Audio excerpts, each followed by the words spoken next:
Dear student, कैसे हो। मैं प्रदीप कुमार आपके अपने YouTube चैनल लर्निंग प्रोसेस 4168 पर स्वागत करता हूं। चलिए बच्चों, हम इसके पहले जो है 1 से 4 तक के क्वेश्चन कंप्लीट कर चुके हैं, तो हम जो है आगे जो है उसी में जो 1.1 के 5 से लेकर के 7 तक क्वेश्चनों को करने वाले हैं।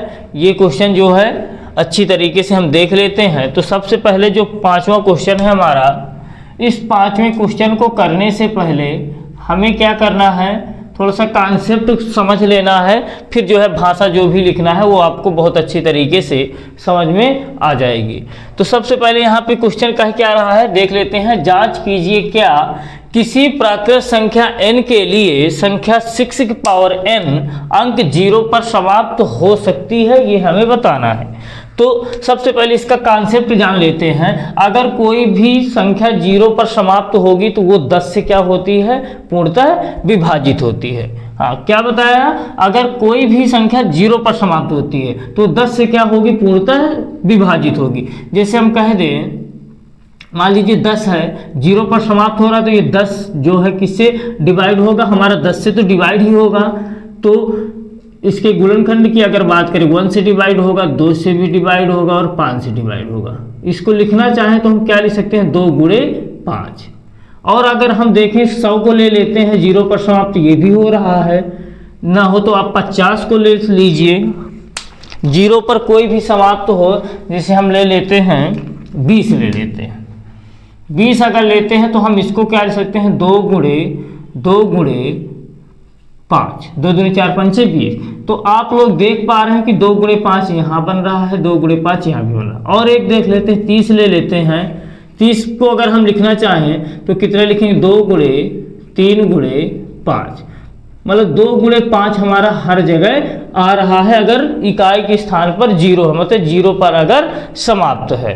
तो यहाँ से हमें ये सीख मिल रही है कि अगर 0 पर समाप्त हो रही है कोई संख्या तो उसके गुणनखंड में, अभाज्य गुणनखंड में क्या होना चाहिए, 2 गुणे 5 जरूर होना चाहिए, तभी जो है वो 0 पर अंक समाप्त होगा। यही चीज़ जो है हमें लिख देना है और हमारा जो है बहुत अच्छी तरीके से क्वेश्चन सॉल्व हो जाएगा। तो आप लोगों की समझ में आया होगा कि 0 पर समाप्त होने के लिए कोई भी संख्या हो, 0 पर अगर वो समाप्त हो रही है तो उसके अभाज्य गुणनखंड में 2 गुणे 5 आएंगे ही आएंगे। तो देखते हैं क्वेश्चन को, हल डाल देना है 5वां हल।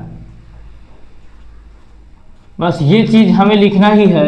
यदि कोई संख्या 0 पर समाप्त होती है,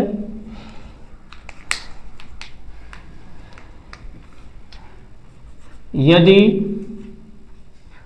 कोई संख्या 0 पर समाप्त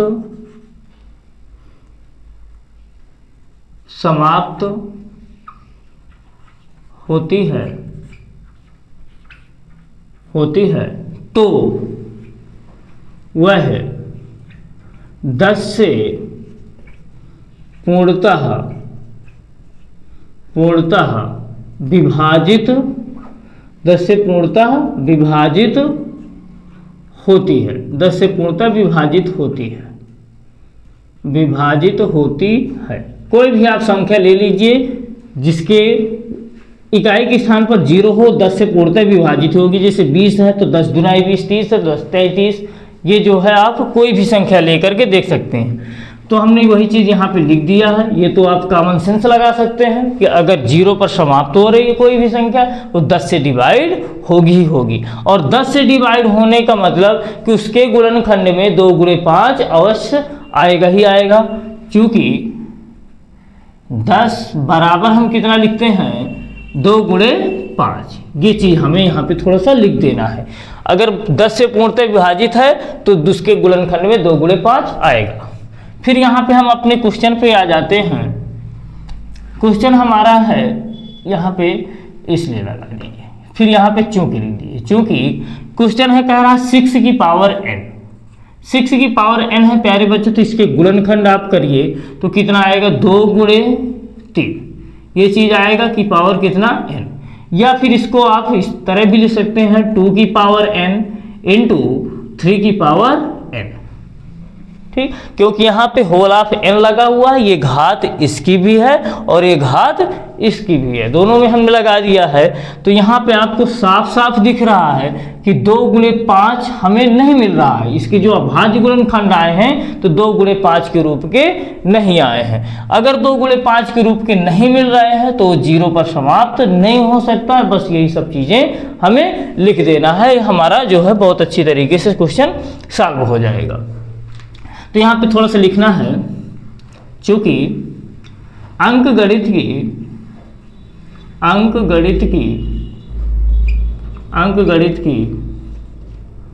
आधारभूत प्रमेय, अंकगणित के आधारभूत प्रमेय हम आप लोगों को पढ़ा ही चुके हैं। आधारभूत प्रमेय अभाज्य गुणनखंड से संबंधित है। अंकगणित के आधारभूत प्रमेय से 6 की पावर n के गुणनखंड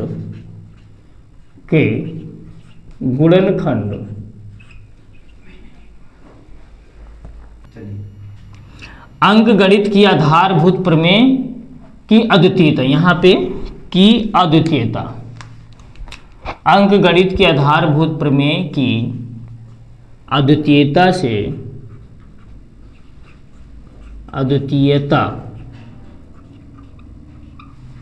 अंकगणित की आधारभूत प्रमेय की अद्वितीयता हमें यह निश्चित कराती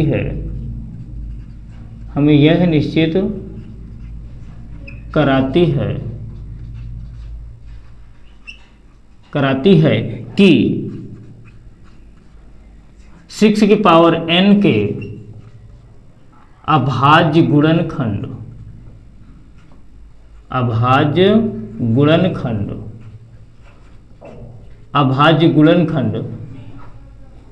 में 2 गुणे 3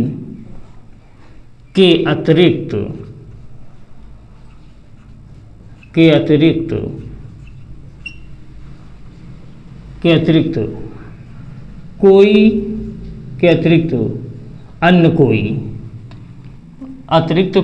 गुणनखंड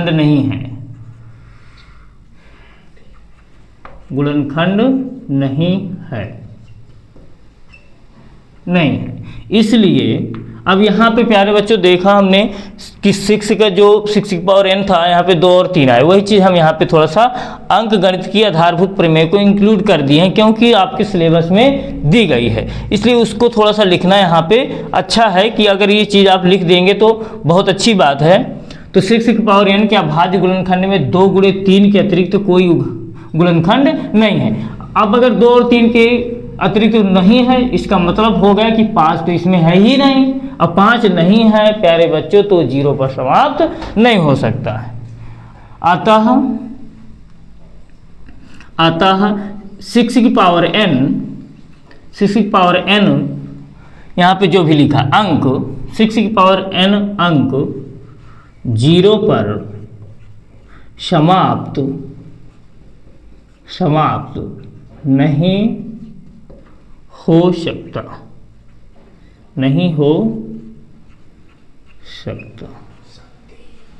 नहीं हो सकती है। जो भी यहाँ पे क्वेश्चन में लिखा हुआ है वही चीज़ हमें लिख देना है। बस ये जो है कंप्लीट इस क्वेश्चन का सॉल्यूशन है।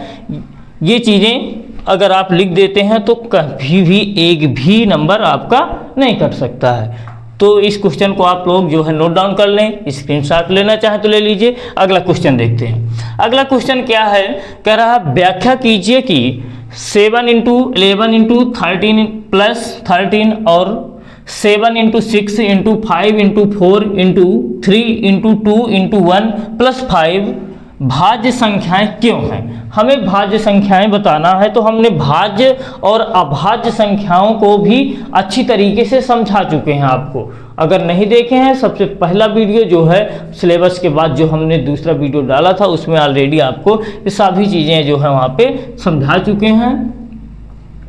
तो क्वेश्चन सेकंड हम देखते हैं।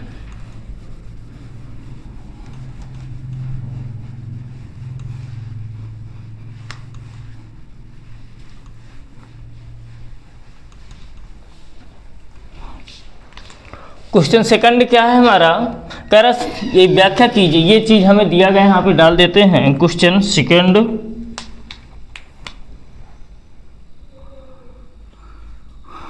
सेकंड क्वेश्चन हल या सॉल्व जो भी लिखना है, सॉल्यूशन आप लिख सकते हैं। तो 7 गुणे 13 7 गुणे 13 सॉरी 11 7 गुणे 11 गुणे 13 प्लस 13 और 7 गुणे 6। पहले इसको देखते हैं। तो सबसे पहले प्यारे बच्चों हम ये जान लेते हैं कि भाज्य संख्या क्या है। भाज्य संख्या क्या होती हैं? ऐसी संख्याएं जो एक और स्वयं के अतिरिक्त किसी अन्य संख्या से क्या हो, डिवाइड हो जाए। एक और स्वयं के अतिरिक्त, जैसे हम कहते हैं 4, तो 4 हमारी क्या है, एक भाज्य संख्या है जो कि सबसे छोटी भाज्य संख्या होती है। तो 1 से भी कट रही है, स्वयं से तो कटती ही है कोई भी संख्या हो, और किसी अन्य से कट जाए, जैसे 2 दूनी 4, 2 से भी कट रहा है, इसका मतलब क्या हो जाएगी, 4 हमारी एक भाज्य संख्या हो जाएगी। तो यही चीज है भाज्य संख्याओं में कि एक और स्वयं के अतिरिक्त किसी न किसी से और डिवाइड होना चाहिए, तभी वो भाज्य संख्या होती है।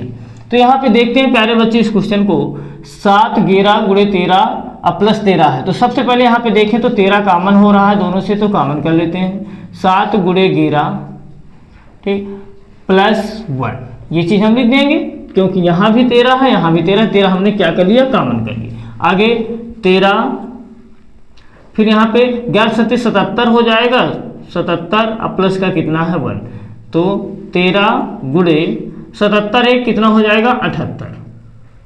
तो 13 गुणे 78 आए, 78 के भी गुणनखंड आप कर लीजिए, तो कितना आ जाएगा, 78 के गुणनखंड आप करना चाहें 2 से काट दिए, 2 3 6 दूनाम 18, फिर 3 से 3 एकम 3 3 त्रिकाई 9 13, तो 13 एकम 13, ये इतना हमारा आया। तो यहाँ हम 78 को ये भी लिख सकते हैं, या फिर ये चीज नहीं लिखना है आपको तो ये भी ना लिखिए। आपको हमने जो डिफिनीशन बताया उस डिफिनीशन के थ्रू जो है आप इस चीज को बहुत अच्छी तरीके से सिद्ध कर देंगे, क्योंकि हमने बताया है प्यारे बच्चों कि भाज्य संख्या क्या होती है, ऐसी संख्या जो एक और स्वयं के अतिरिक्त किसी अन्य संख्या से डिवाइड हो। तो यहाँ पे जैसे लिखा हुआ है हमारा 13 और 78, इसका मतलब ये संख्या हमारी जो भी होगी 13 से भी डिवाइड होगी, 78 से डिवाइड होगी, 1 से तो डिवाइड होगी ही होगी, तो हमारी ऑलरेडी भाज्य संख्या हो जाएगी। क्योंकि यहाँ पे अगर नहीं समझ में आए तो आप ये चीज देख लीजिए, जैसे हमने 10 लिखा, 10 को हम क्या लिख सकते हैं, 2 गुणे 5, क्योंकि ये 2 से भी डिवाइड हो रही है और 5 से डिवाइड हो रही है। इसका मतलब जो भी गुणनखंड यहाँ पे लिखा हुआ है ये भी, तो जो भी संख्या हमारी बनेगी गुणा करने पर वो हमारी 13 से भी कटेगी और 78 से भी क्या होगी, डिवाइड होगी। तो ऑलरेडी ये क्या हो जाएगी, पूरी संख्या भाज्य संख्या हो जाएगी। तो ये चीज हमें लिख देना है। आगे फिर हमारा यहाँ पे और भी दिया गया है, दोनों को हमें बताना है। तो यहाँ पे लिख देना है, क्योंकि दी गई संख्या के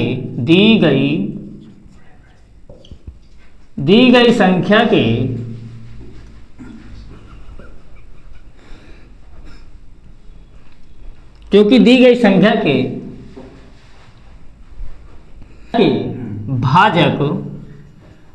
भाजक का मतलब होता है जो इनको डिवाइड कर दे। भाजक एक, जैसे 1 से तो डिवाइड ही होगा, और 13 है 13 से भी डिवाइड होगी, अभी हमने बताया 78 है तो 78 से भी डिवाइड होगी, 1 13 78 है। इसलिए दी गई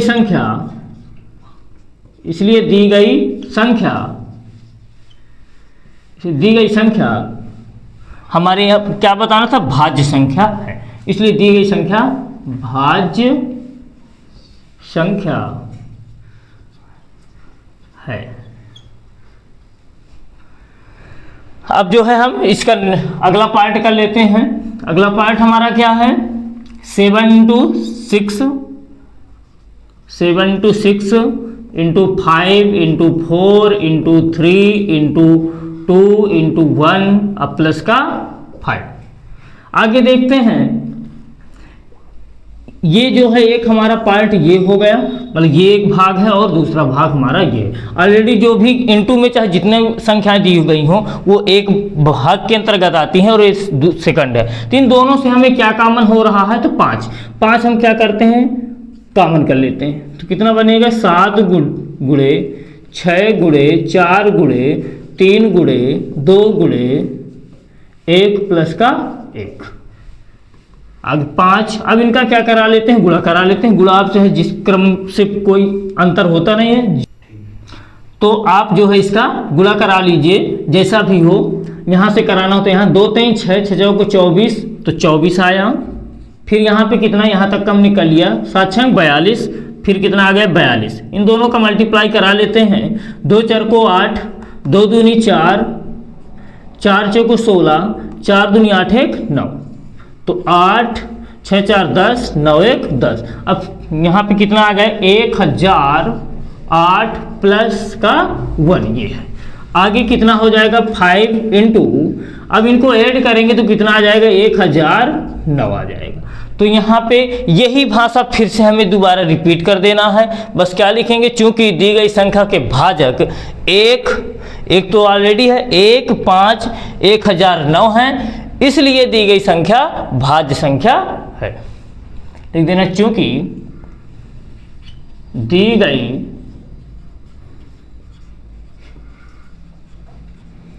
दी गई संख्या के भाजक, चूंकि दी गई संख्या के भाजक 1, 5, फिर कितना है 1009, इस 9 है, इसलिए दी गई संख्या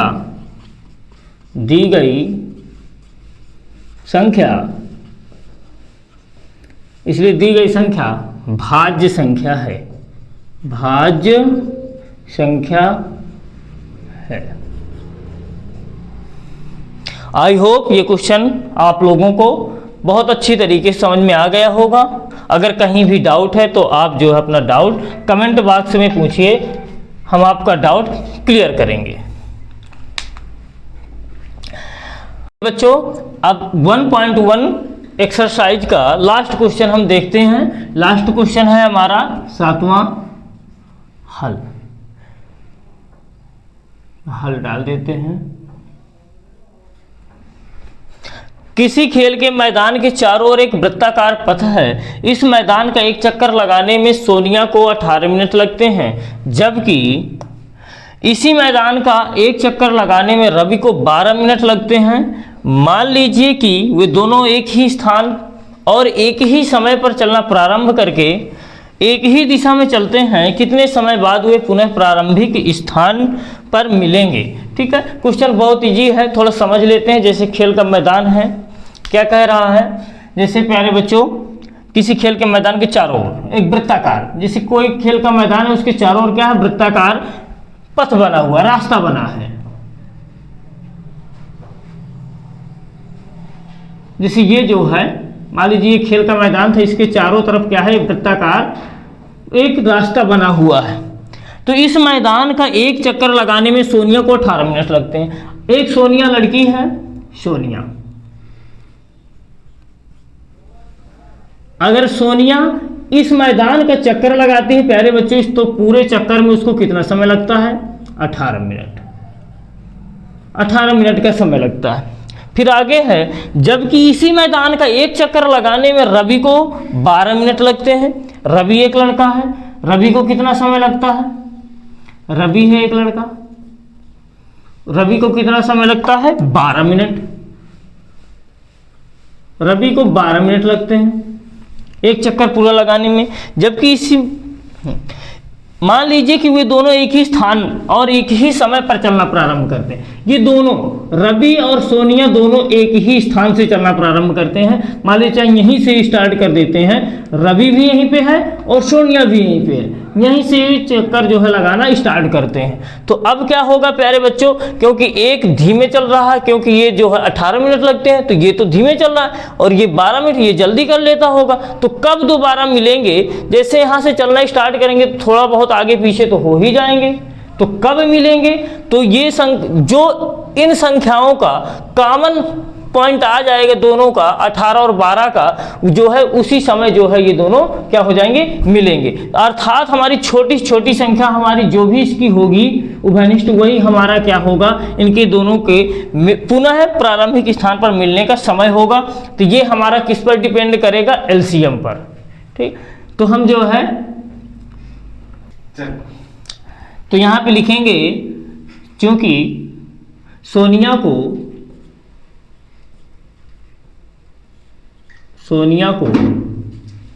एक चक्कर पूर्ण करने में, जैसे यहाँ पे जो भी लिखा है वैसे आप जो है भाषा लिख सकते हैं। क्योंकि सोनिया को एक चक्कर लगाने में 18 मिनट तथा रवि को 12 मिनट लगते हैं। इसलिए पुनः प्रारंभिक स्थान पर तभी मिलेंगे। इसलिए पुनः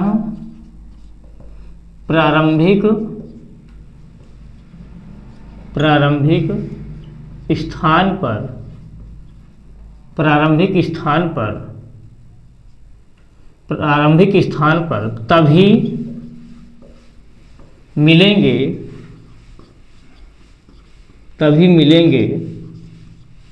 जो इन दोनों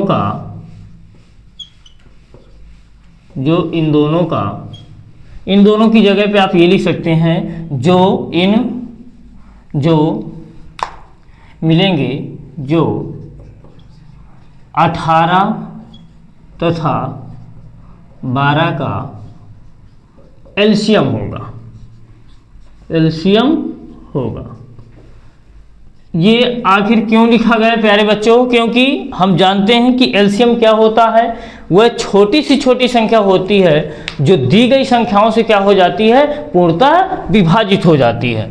तो जो 18 और 12 का एलसीएम होगा तो वो छोटी छोटी संख्या होगी जो क्या हो जाएगी, 18 से भी डिवाइड होगी और 12 से भी डिवाइड होगी। वही हमारा क्या हो जाएगा, उन दोनों का जो है एक कॉमन बिंदु मिल जाएगा जहाँ पे दोनों लोग मिल जाएंगे। तो यही हमें बताना है कि पुनः प्रारंभिक स्थान पर मिलेंगे तो कब मिलेंगे, कितने समय बाद, वही हमारा आंसर हो जाएगा। तो 18 और 12 का एलसीएम की बात करें,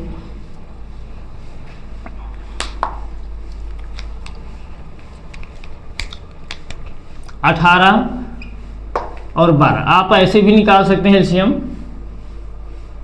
यहाँ से गुणनखंड कर लीजिए, 2 नाम 18, 2 छंग 12, फिर 2 से डिवाइड कर 2 3 6, फिर 3 से 3 त्रिकाई 9, 3 एकन्नम 3, फिर 3 एकन्नम 3, तो कितना आ जाएगा, 2 दूनी 4, 4 3 12, 12 3 36, 36 हमारा आंसर हो जाएगा। आप ऐसे भी कर सकते थे, सोच सकते थे पहले से, जैसे 18 के गुणनखंड अगर हम 18 को लिखना चाहें तो 18 एकन्नम 18, 18 दूनी 36, 18 त्रिक 54 ऐसे चलेगा। इसी तरह से अगर हम 12 की टेबल लिखें तो 12 एकन्नम 12, 12 दूना 24, 12 3 36, यही छोटी छोटी संख्या हमें प्राप्त हो जाती है जो 18 और 12 से डिवाइड होगी। तो वही चीज़ हम यहाँ पे निकाल लिए हैं, तो लिख देते हैं 18 12 का एलसीएम, 18 और 12 का एलसीएम बराबर 2 गुणे 2 गुणे 3 गुणे 3 गुणे 3, तो कितना आ जाएगा, 2 दूनी 4, 4 3 12, 12 3 36, 36 मिनट बाद ये जो है ये दोनों लोग पुनः जो है प्रारंभिक स्थान पर मिल जाएंगे 36 मिनट बाद। यही हमारा करेक्ट आंसर हो जाएगा। तो 1.1 जो है एक्सरसाइज हमारा पूरी तरह से कंप्लीट हो चुकी है।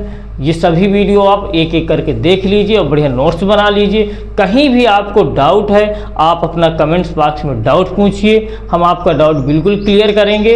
अगर कोई बच्चा हम अपने इस चैनल को सब्सक्राइब नहीं किया है सब्सक्राइब कर लीजिए, बेल आइकन दबा लीजिए, क्योंकि जैसे हम यहाँ से आपके लिए वीडियो अपलोड करेंगे आपके यहाँ तुरंत जो है नोटिफिकेशन प्राप्त हो जाएगा और आप जो है सही से क्लास को देख पाओगे। थैंक्स प्यारे बच्चों।